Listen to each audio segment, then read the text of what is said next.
Hello বন্ধুরা, আজকের এই ভিডিওতে আমরা 4 এর শিফট 3 এর অঙ্কগুলি করব। এর আগের ভিডিওতে আমরা শিফট 2 এবং শিফট 1 এর অঙ্ক করেছি এবং তার যে প্রশ্ন সেগুলো টেলিগ্রাম চ্যানেলে দিয়ে রেখেছি। তো ভিডিও ডেসক্রিপশন টেলিগ্রাম চ্যানেলের লিংক দেওয়া আছে, তোমরা সেখান থেকে যে প্রশ্নগুলি দেখে নেবে এবং প্র্যাকটিস করে নেবে। তো চলো আজকে শিফট 3 এর অঙ্কগুলি করা যাক। তো প্রথম প্রশ্নে বলছে এ এবং বি একই জায়গা থেকে এবং একই দিকে যাত্রা শুরু করে, কিন্তু বি যাত্রা শুরু করে এ যাত্রা শুরু হবার 2 ঘন্টা পরে। যদি এ এর গতি 40 কিলোমিটার পার ঘন্টা হয় এবং বি এর গতিবেগ 50 কিলোমিটার পার ঘন্টা হয়, কত দূর পরে বি এ কে ছাড়িয়ে যাবে? তো আমরা কি করব, এখানে আমরা দেখতে পাচ্ছি যে এখানে এ আর বি দুটি যানবাহন বা দুজন ব্যক্তি আমরা বলতে পারি, এবং তাদের গতি এখানে দেওয়া আছে। তো এ এর গতি বলে দিয়েছে 40 কিলোমিটার পার ঘন্টা, আর বি এর গতি বলেছে কত, 50 কিলোমিটার পার ঘন্টা। এবার কি বলেছে, এ শুরু হওয়ার পরে 2 ঘন্টা পরে বি শুরু করেছে, অর্থাৎ এ যে শুরু করেছে 2 ঘন্টা চলে গিয়েছে, তারপরে বি শুরু করেছে। তো আমি ধরে নিচ্ছি যে এই যে ডিস্টেন্সটা আমি লিখলাম এটা 2 ঘন্টা। তো এই 2 ঘন্টা পরে অর্থাৎ বি এখান থেকে যাত্রা শুরু করেছে, বির যাত্রা এখান থেকে শুরু হয়েছে। তাহলে আমরা দেখতে পাচ্ছি এই 2 ঘন্টায় এ কিন্তু একটা ডিস্টেন্স চলে এসেছে। কতটা ডিস্টেন্স চলে এসেছে? 2 ঘন্টায় 40 কিলোমিটার ঘন্টা হলে 1 ঘন্টায় 40 কিলোমিটার করে গেলে 2 ঘন্টায় 40 দুগুণে 80 কিলোমিটার চলে গিয়েছে। এই যে 80 কিলোমিটার চলে গিয়েছে, এর পরে যে ডিস্টেন্সটা তারা দুজন একসাথে যাবে। কিন্তু আমরা দেখতে পাচ্ছি এখানে বি এর গতিবেগ বেশি, তো বি নিশ্চয়ই ছাড়িয়ে যাবে, তো বি নিশ্চয়ই আগে উঠে যাবে এর।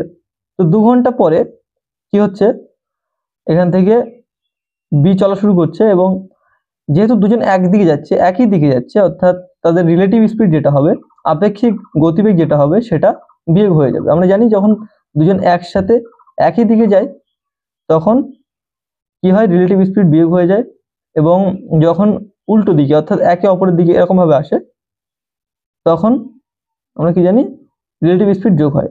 তো আমরা এখানে বিয়োগ করব। তো আমাদের রিলেটিভ স্পিড বিয়োগ করলে কত হবে? 50 থেকে 40 বিয়োগ করলে 10 হবে। তো আমাদের যে ডিস্টেন্সটা পার হয়েছে এই 2 ঘন্টায় বি, সেই ডিস্টেন্সটাকে আমাদের এই রিলেটিভ স্পিড অর্থাৎ 10 দিয়ে ভাগ করতে হবে। তো আমরা দেখতে পাচ্ছি এখানে 8 চলে আসছে। তো এই 8 যে চলে আসছে এটা হচ্ছে ওদের মিটিং টাইম, মানে এই টাইম ওরা মিট করবে। তাহলে 8 ঘন্টা পরে ওরা মিট করবে, এবং এই 8 ঘন্টার সঙ্গে এবার আমাদের কি বলেছে যে কত দূরত্ব পরে বি একে ছাড়িয়ে যাবে। তাহলে এই 8 ঘন্টা পরে বির গতিবেগ কত, 50। তাহলে 8 গুণ 50 অর্থাৎ 50 টা 40, 400।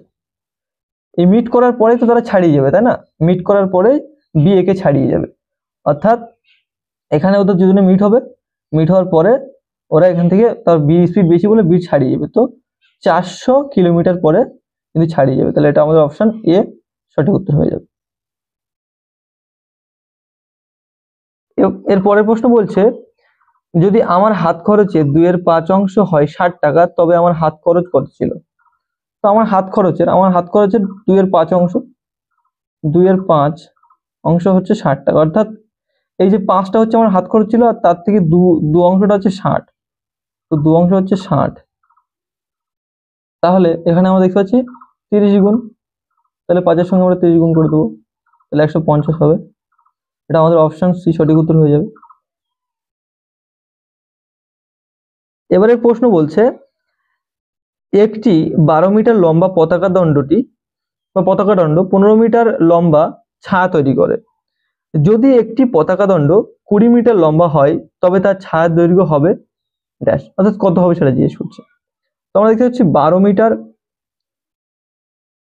লম্বা পতাকা দণ্ড 15 মিটার লম্বা ছায়া তৈরি করতে পারে, তাহলে এটা হচ্ছে ফ্ল্যাগ আর এটা শ্যাডো।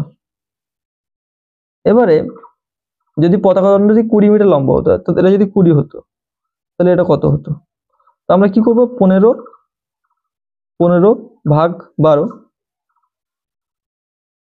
গুণ 20, অর্থাৎ এই যে শ্যাডো আর এই শ্যাডোকে আমরা ফ্ল্যাগ দিয়ে ভাগ করলাম এবং ফ্ল্যাগ দিয়ে গুণ করছি, যে ফ্ল্যাগটা আমাদের শ্যাডো লাগবে সেই ফ্ল্যাগ দিয়ে গুণ করে দিচ্ছি। তাহলে আমরা দেখতে পাচ্ছি যে 4 × 5 = 20 আর 3 × 4 = 12, 3 × 5 = 15, 5 × 5 = 25। এটা আমাদের অপশনের সঠিক উত্তর।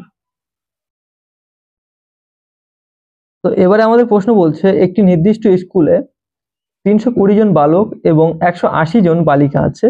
বালকদের গড় অনুপস্থিতির হার হলো 6.1/4% এবং বালিকাদের 8.1/3%। পুরো স্কুলের গড় অনুপস্থিতির হার কত?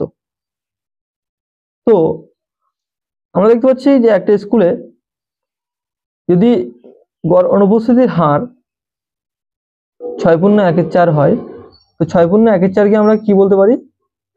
6.1/4% মানে আমরা কি জানি 1/16। আচ্ছা, এবারে যদি 320 জন বালক হয় তার মধ্যে 1/4 যদি অনুপস্থিত থাকে তাহলে আমরা কি করতে পারি এটাকে?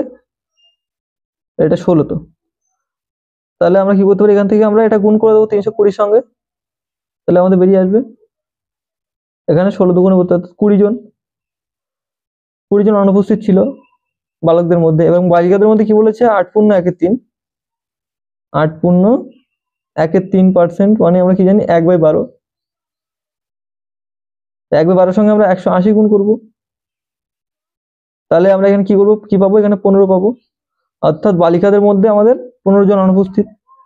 তাহলে পুরো স্কুলে গড় অনুপস্থিতির হার কত? তো পুরো স্কুল আমাদের কত? পুরো স্কুল হচ্ছে আমাদের 320 আর 180 অর্থাৎ 500 জন মোট। 500 জনের মধ্যে আমাদের অনুপস্থিত ছিল কত? 15 আর 20 35।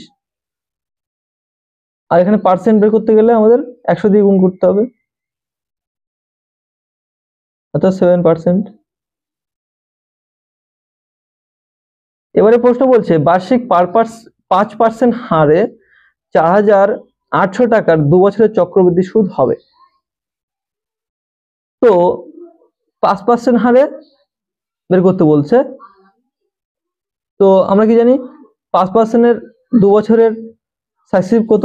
5%-এর 2 বছর সাকসিসিভ হচ্ছে 5 + 5 + 5 গুণ 5 বা 100।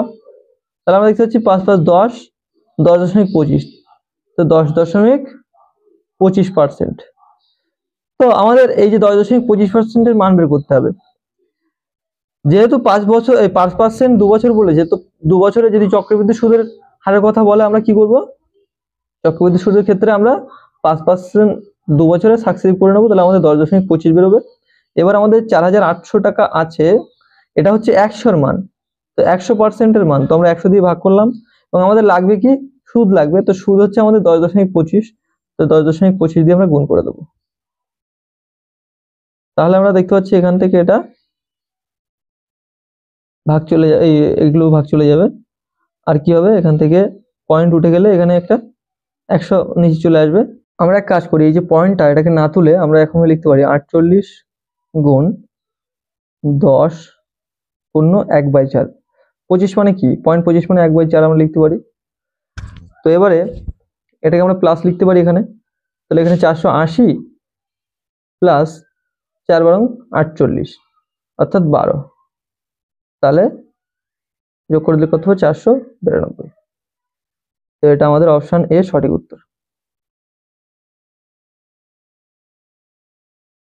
তো এর পরের প্রশ্ন বলছে ডাক্তারবাবু রিয়াকে নির্দেশ দিয়েছিল 9 ঘন্টা অন্তর ঔষধ নিতে।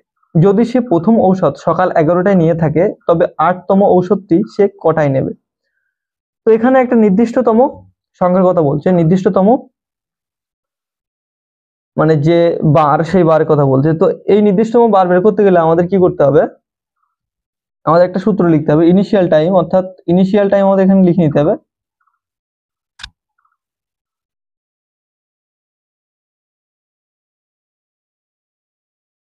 Initial time plus n-1 into interval.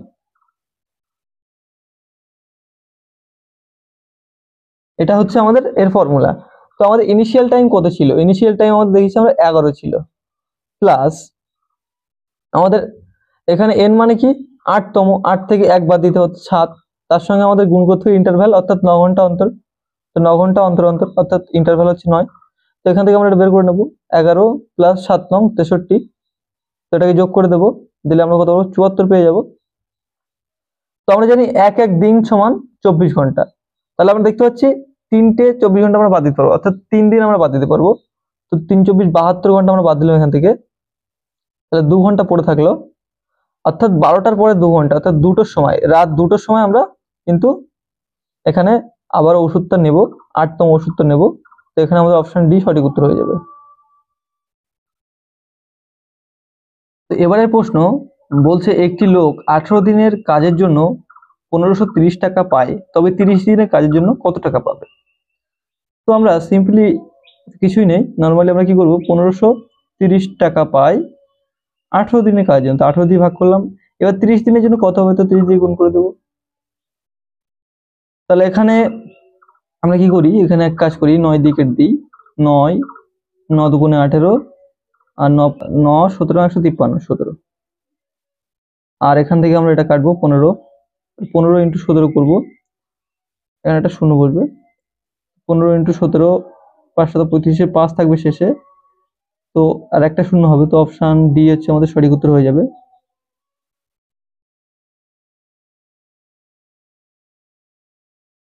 Option D কি আছে উত্তরটা? 2550।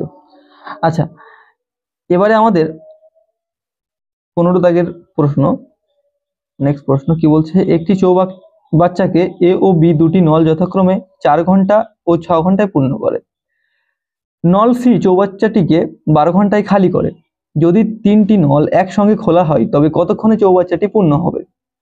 তো আমরা দেখতে পাচ্ছি যে একটি নল এ আর একটি নল বি এরা পূর্ণ করছে, এদের পাশে প্লাস চিহ্ন দিইনি। আর একটা নল সি সে কি করছে, খালি করছে, তো তার আগে আমরা মাইনাস চিহ্ন দিলাম তার পাশে। এবারে আমরা এখানে কি করব, কি কত ঘন্টায় করছে আমরা দেখব। এ হচ্ছে 4 ঘন্টায় করছে, বি হচ্ছে 6 ঘন্টায়, আর সি 12 ঘন্টায় খালি করছে। এবার আমরা এটার এলসিএম করব, এর এলসিএম আমরা এখান থেকে করে নেব।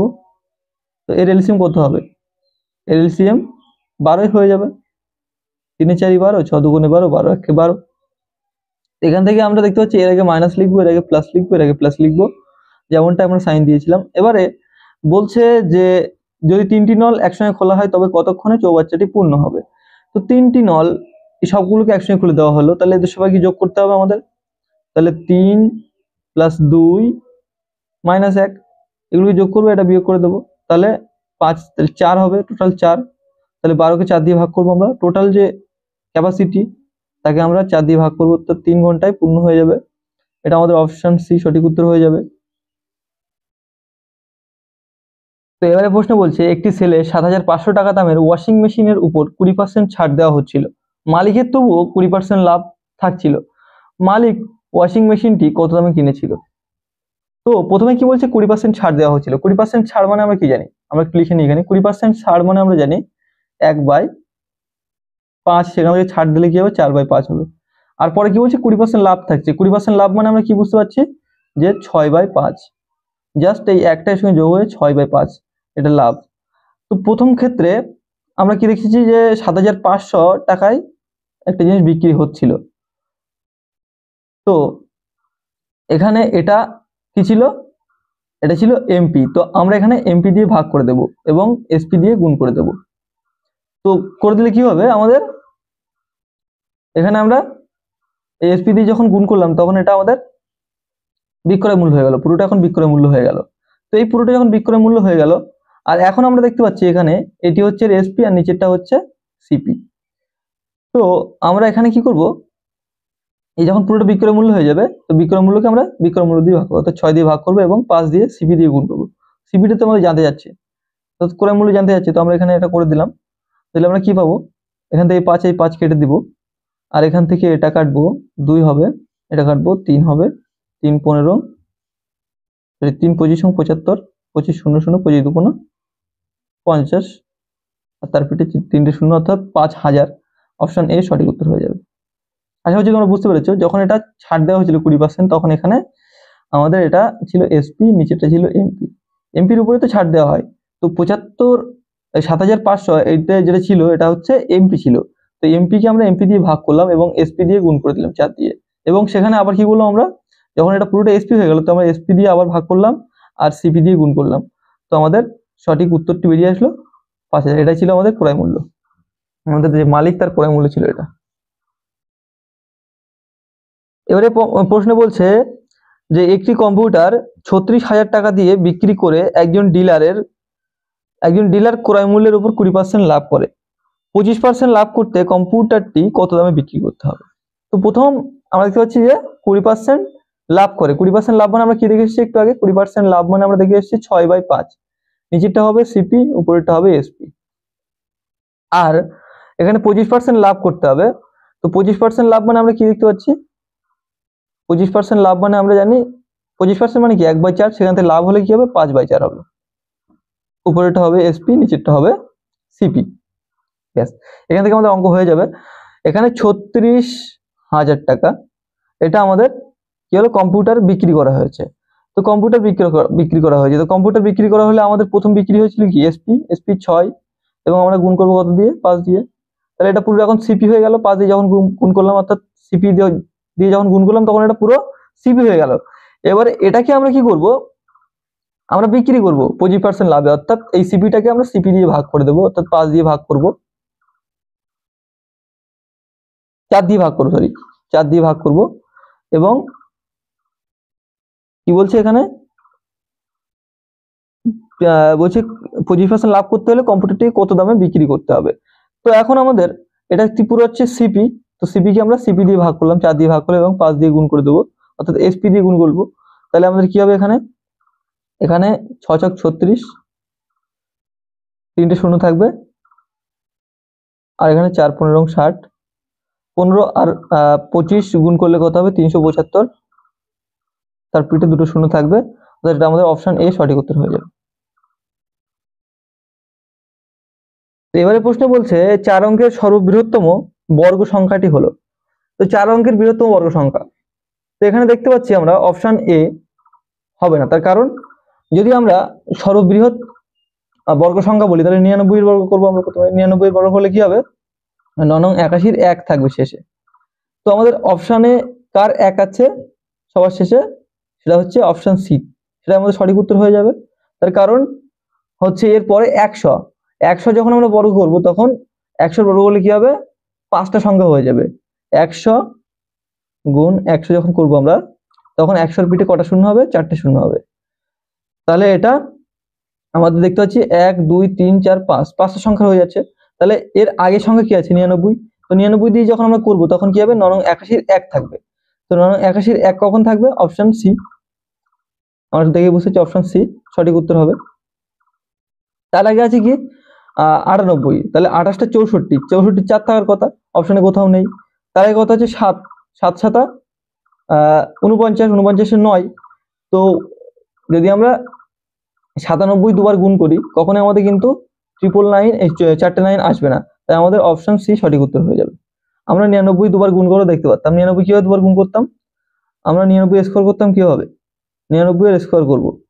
সিম্পলি আমরা কি করবো, এখানে 9 নং 81 প্রথম 9টার পরের 9টা আবার সেম ভাবে 9 নং 81 এখানে লিখলাম, আর 9 নং 81 এ দুটোই গুণ করব, গুণ করে 2 দিয়ে গুণ করব। তাহলে 9 নং 81 81 দুগুণ কত হয়, 8 দুগুণ 16, 160 162। তাহলে আমরা এখানে লিখবো 162 162। এখানে 1 থাকবে, এখানে 8 আর 2 10 শূন্য থাকবে, হাতে 1 থাকবে, তাহলে এখানে 8 থাকবে আর এখানে 9 থাকবে, 98 0 1। তো আমাদের অপশন সি সঠিক উত্তর হয়ে যাচ্ছে। এর পরের প্রশ্ন বলছে 24 এর সমস্ত গুণিনকের যোগফল কত হবে, অর্থাৎ সমস্ত ফ্যাক্টরের যোগফল কত হবে। তো আমরা কাজ করব, 24 কে প্রথমে আগে ফ্যাক্টরাইজ করে নেব। 24 কে ফ্যাক্টরাইজ করলে কি হবে, আমরা দেখতে পাবো 24 মানে হচ্ছে 3 গুণ 8, 3 8 24।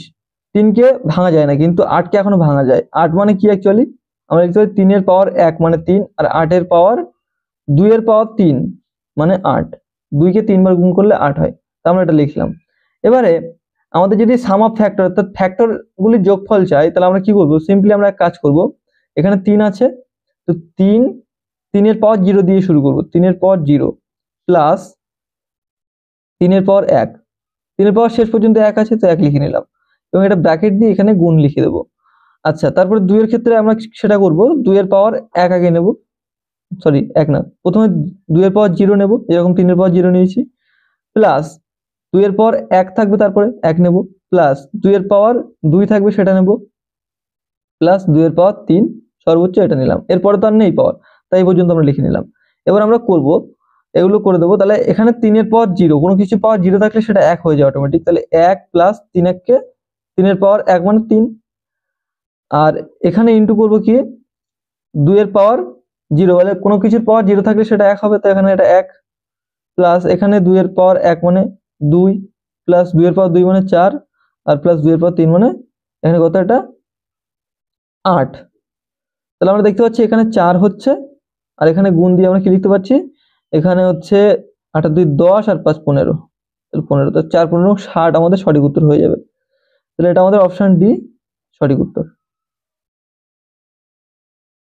এবারে প্রশ্ন বলছে, একটি গাড়ির গতিবেগ হলো 70 কিলোমিটার পার ঘন্টা, 24 মিনিটে গাড়িটি কত দূরত্ব অতিক্রম করবে। তো আমরা এখানে দেখতে পাচ্ছি একটি গাড়ির গতিবেগ 70 কিলোমিটার পার ঘন্টা এবং সেটা 24 মিনিটে, তাহলে আমাদের মানে যখন আমরা কত দূরত্ব অর্থাৎ ডিস্টেন্স জানতে চাইবো, তখন আমাদের কি করতে হবে, স্পিডকে আমাদের সময় দিয়ে গুণ করে দিতে হবে, তো সময় কত 24, তো এতে মিনিটে আছে 24 মিনিট, ঘন্টায় তো নেই, তো আমরা ঘন্টা করে নিতে গেলে 60 দিয়ে ভাগ করে দেবো, তাহলে এখান থেকে কাটাকুটি করবো, তো 28 হবে আমাদের উত্তর। তো এটা আমাদের অপশন এ সঠিক উত্তর হয়ে যাবে। এবারে 22 দাগের প্রশ্ন, যদি একটি গাড়ি কেনা হয় 2,50,000 টাকায় এবং এটির প্রতি বছর 20% মূল্য হ্রাস পায়, তবে 3 বছর পরে এর মূল্য কত হবে। তো 20% হ্রাস মানে আমরা কি জানি, 20% হ্রাস বা 20% লস যাই হোক, সেটা হবে 1/5, তার থেকে 1 কমে যাবে, 4/5, তো এটা হবে 20% হ্রাস। তো আগে আমাদের কত ছিল, আগে ছিল নিচেরটা, এটা অরিজিনাল মানে প্রথম ইনিশিয়াল, এখানে ইনিশিয়াল লিখতে পারি, আর এখানে আমাদের ফাইনালি এটা হয়ে গেল, তো এখানে ফাইনাল লিখতে পারি, আই আর এফ লিখে দিলাম আমি। এবারে আমাদের কি হয়েছে, এটা বলছে একটা গাড়ির কেনা দাম হয়েছিল 2,50,000, আমরা এখানে লিখলাম 2,50,000 টাকা। এবার এখানে গাড়ির দাম কমে যাচ্ছে, তো এখানে কেনা দাম 5 টাকা, এখানে কেনা দাম এটা, আমাদের কেনা দাম 5 টাকা, অর্থাৎ প্রথম দাম এত, আমাদের ফাইনালি কত হলো 4। এবার এটা আমাদের 3 বছর হয়েছে, তো এখনো আমাদের একবার করলাম, তো এখনো দুবার করতে হবে, 4/5 গুণ 4/5। তো আমরা দেখতে পাচ্ছি 5 3 বার গুণ করলে কত হয়, 125। অথবা আমরা এক কাজ করতে পারি, এই দুটো 5 5 5 25, এই 25 কে কেটে দিলাম, আর এখানে 5, এখানে 20, 5 20 সব, তাহলে এখানে 20 পিঠে 3টে শূন্য। আচ্ছা, এবারে এখানে আমরা এখানে দেখতে পাচ্ছি 4 এর কিউব, 4 এর কিউব তো 64, 64 সঙ্গে 2 গুণ করলে কত হবে, 128, 1 to 8, তারপরে 3 শূন্য থাকবে, এটা আমাদের অপশন সি সঠিক উত্তর হয়ে যাবে। তো এরপরে একটা কমন প্রশ্ন দেওয়া আছে, আমরা এটাকে সিম্পলি করে নেব। এখানে x এর মান নির্ণয় করতে হবে যখন কি বলছে 5 সমান এটা, তো অ্যাকচুয়ালি আমাদের 5 সমান এটা বলে দিয়েছে 2 + 4/1 + 2/x, 5 সমান এটা বলে দিয়েছে, x এর মান কত সেটা আমাদের জানতে যাচ্ছে। তো আমরা কি করবো, এই দুইটাকে এখানে নিয়ে আসবো প্রথমে, তাহলে 3 সমান হবে আমাদের 4 1 + 2/x, এটা হবে। তো এখান থেকে আমরা একটা কাজ করতে পারি, সেটা হচ্ছে আমরা যেটা করব, এখানে এর সঙ্গে এটা গুণ করব, গুণ করে এর সঙ্গে যোগ করে দেবো, আর এটা উপরে চলে যাবে, তাহলে আমরা লিখতে পারি 3 = এটা উপরে চলে যাবে 4x, আর নিচে কি থাকছে, এটা x + 2। তো এখান থেকে এই 3টার সঙ্গে গুণ হয়ে যাবে, এই দিকে লিখে হবে, তাহলে 3টার সঙ্গে গুণ হয়ে গেলে কি হবে, 3x + 3 × 6 = 4x। তো এখান থেকে x সমান কত হবে, আমাদের x সমান 6 হয়ে যাবে, তো এটা আমাদের অপশন সি সঠিক উত্তর।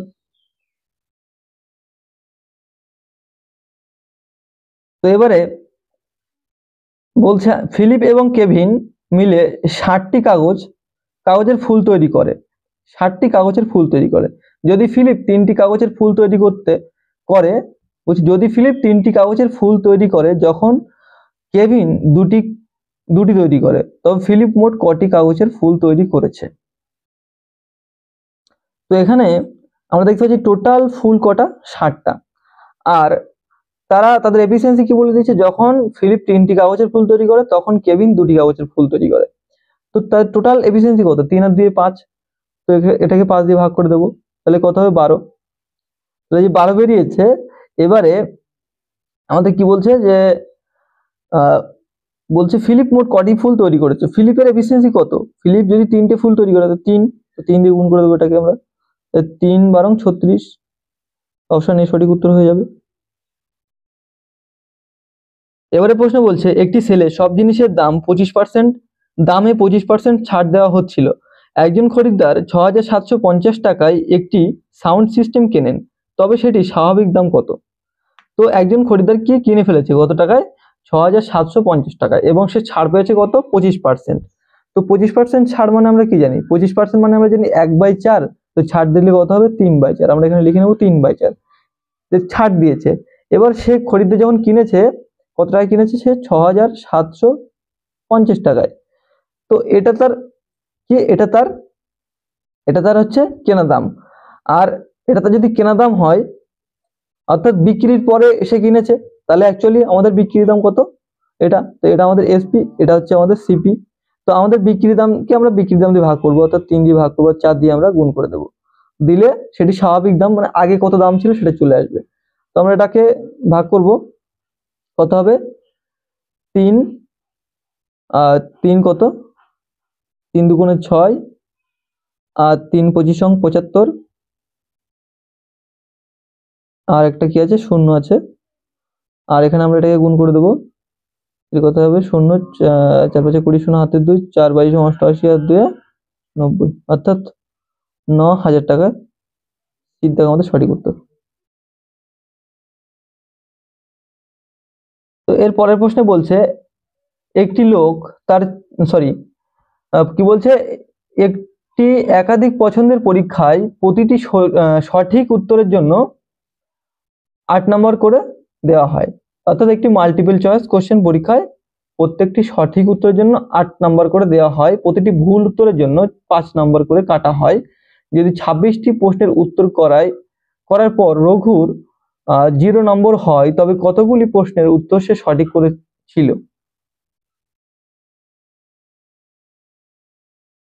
তো এখানে আমরা দেখতে পাচ্ছি টোটাল প্রশ্ন করেছিল সে 26টা, টোটাল 26টা প্রশ্নের উত্তর দিয়েছিল এবং সে টোটাল 0 পেয়েছিল।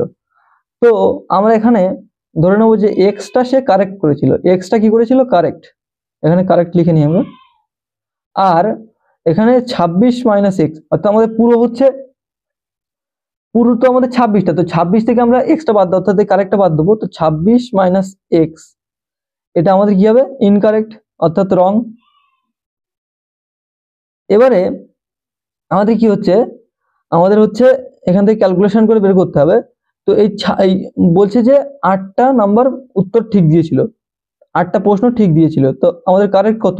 এক্স ইন্টু কারেক্ট প্রশ্নের কত মান, কত? এক্স। তো এক্স ইন্টু আমরা কি করবো, কারেক্ট প্রশ্ন মান না, কারেক্ট প্রশ্ন আমাদের কটা ছিল? কারেক্ট প্রশ্ন ছিল আমাদের এক্সটা, এবং তার সঙ্গে প্রত্যেক কারেক্টের জন্য আমাদের 8 করে দেওয়া হতো, তাহলে 8 এখানে গুণ করে দেবো। তো এটা থেকে আমরা কি করব, এটা থেকে আমরা বিয়োগ করে দেব এইটা।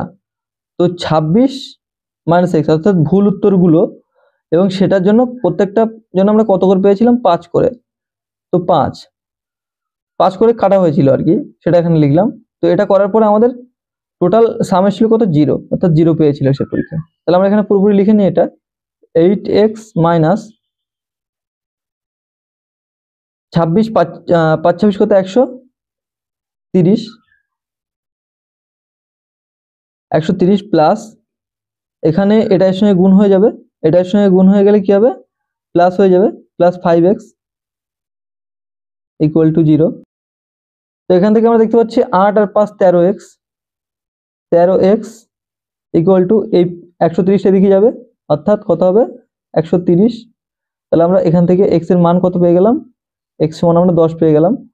তো x সমান যদি আমরা 10 পেয়ে যাই, আমাদের বলছে যে সঠিক উত্তর কতগুলি প্রশ্ন সঠিক উত্তর দিয়েছিল। তো আমাদের x তো সঠিক উত্তর দিয়েছিল, তো আমাদের x মানে 10, তো 10টি সঠিক উত্তর দিয়েছিল, এটা আমাদের অপশন বি সঠিক উত্তর হয়ে যাবে। এবারের প্রশ্ন বলছে একটি লোক এবং তার ছেলে হাঁটতে বের হয়। ছেলের গড় ধাপ তার পিতার গড় ধাপের 2/3। যদি পিতা 120টি ধাপ নেন তবে ছেলে কতগুলি ধাপ নেবে। তো এখানে আমরা লিখে নেব, এখানে আমরা লিখে নিই যে father is to son, father is to son এখানে লিখি।